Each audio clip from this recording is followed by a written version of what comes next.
ओस से सारी लकड़ी भीग गई है।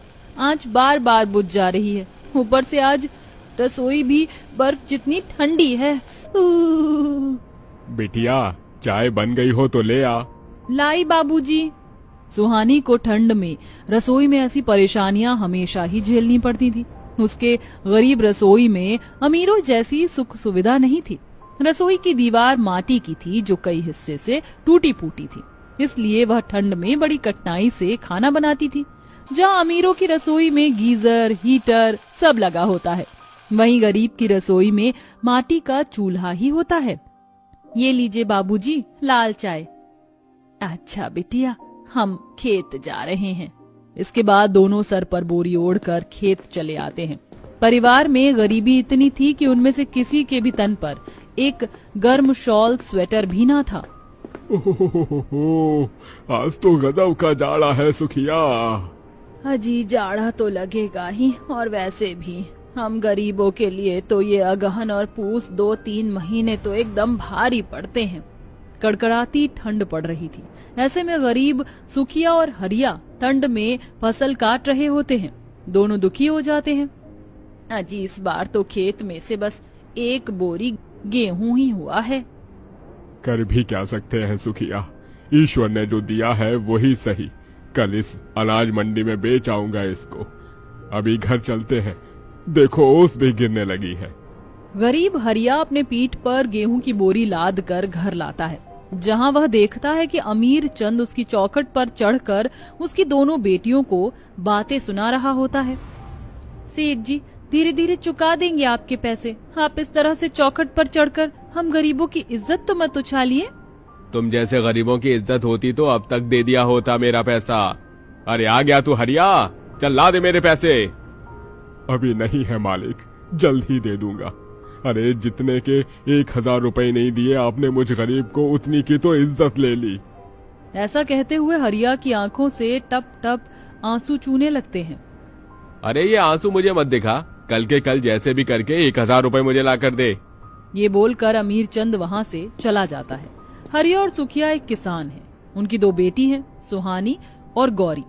ले देकर उनके पास ठंड में सर छुपाने के लिए माटी का घर है, जो कई हिस्से से उजड़ा हुआ है। जैसे जैसे रात बीतती है ठंड एकदम से बढ़ जाती है। सुहानी चूल्हे पर खाना बनाती है। पूरा परिवार ठंड से कांप जाता है। हे राम, आज तो ठंड ने गजब ही कर दिया। शरीर एकदम सुन्न पड़ गया है। अजी मुझे तो इस ठंड से ज्यादा उस अमीर चंद के पैसों की चिंता खाए जा रही है। कल उसे क्या जवाब देंगे? अगर कल उसे पैसे नहीं दिए सुखिया, तो वो फिर आकर हम गरीबों की चौखट पर चढ़कर इज्जत उतारेगा। अरे उसे दे दो 1200। कल अनाज आराम से बिक जाए तो मंडी भाव में उसका कर्जा सध जाएगा और हमारा गला तो छूटेगा। अगले दिन सुखिया और हरिया अनाज लेकर अमीर चंद की हवेली पर आते हैं, जहां अमीर चंद अपनी सुख सुविधा से भरी हवेली में हीटर के आगे बैठा होता है। ओहो कितना आनंद आ रहा है। ओहो अगर ये हीटर नहीं होता भैया तो ठंड तो काट ही नहीं कटती। सुखिया और हरिया को अमीर चंद की घर में बहुत ही गर्माहट का एहसास होता है। वह एक टक हीटर को देखने लगते हैं और हरिया दुख से कहता है, ये सर्दी का मौसम तो अमीरों के लिए ही सुहावना है, जिनका घर द्वार अच्छा भला बना है और हीटर है जिनके पास। कारे हरिया, टुकुर टुकुर हमरे हीटर को का निहारत है? अबे कछु बोल बो। मालिक ये लीजिए, मेरी पूरी फसल आपको देता हूँ, इसे रख लीजिए और मुझे कर के भार से मुक्त कर दीजिए। ये ठंड वैसे ही हम गरीबों के लिए बड़ी निर्दयी होती है। अमीर चंद अनाज रखकर उसे जाने देता है। दोनों जब घर लौटते हैं तो सुहानी चूल्हे का धुआं झेलकर रसोई में खाना पका रही थी, जहां घर के टूटे हुए हिस्से से बर्फ की ठंडी हवा अंदर घुस रही थी, जिससे सुहानी कांप रही थी। ये हवा तो चूल्हा भी ठीक से जलने नहीं दे रही है। ऊपर से ये ठंडी बर्फीली हवा सुई की तरह शरीर में चुभ रही है। बड़ी मुश्किल से बेचारी गरीब सुहानी उस टूटी फूटी रसोई में खाना बनाती है, तो वहीं बगल में बोरी पर बैठी पढ़ाई कर रही गौरी कभी अपने गरीब माँ बाप को थरथराते देखती तो कभी ठंड से कांपती ठिठुरती अपनी बहन को। घर का दुख देखकर गौरी की आंखें आंसुओं से भर जाती हैं। क्या हुआ मेरी बहन, तुझे भी ठंड लग रही है ना? रुक, मैं तुझे बोरी ओढ़ने को देती हूँ। दीदी, हमारा परिवार बहुत गरीब है ना, अगर हमारे घर में भी अमीरों के घर जैसे हीटर होता तो हम भी ठंड में सुख से सो पाते। मगर तुम चिंता मत करो, तुम देखना दीदी, मैं पढ़ लिख कर बड़ी आदमी बन जाऊंगी तो सबसे पहले अपनी कमाई से घर में हीटर लेकर आऊंगी, फिर हमें इस तरह से ठंड में ठिठुरना नहीं पड़ेगा। गौरी की बात गरीब हरिया, सुखिया और सुहानी के मन को भावुक कर देती है। अब गुजरते दिन के साथ और भी ज्यादा कड़कड़ाती ठंड बढ़ जाती है। एक रात भयंकर तूफान उठता है और बहुत बर्फ गिरती है, जिससे रसोई के हिस्से की ऊपरी की आधी दीवार ढह जाती है और अब ठंड तेजी से रसोई में भर जाती है। सभी की आंखों में आंसू थे। हे भगवान, ईश्वर भी सारे सितम हमारे गरीब परिवार पर ही ढा रहा है। ये पूस का जाड़ा हमारे ही घर पर भारी है जी। पहले ही हमारी बच्ची ठंड में कांपते ठिठुरते खाना पकाती थी, अब तो रसोई में बैठना भी दूभर हो जाएगा। अपनी माँ की आंखों में आंसू देखकर सुहानी का मन भर आया। उसने भराए मन से कहा, मत रो माँ, भगवान ने अगर दुख लिखा है तो काटना ही पड़ेगा। देखना, एक दिन हमारे दिन भी बदलेंगे। ऐसे ही दिन बीतते हैं, ठंड से सबका बुरा हाल हो जाता है। ओहो, ये निगोड़ी निर्दयी ठंड।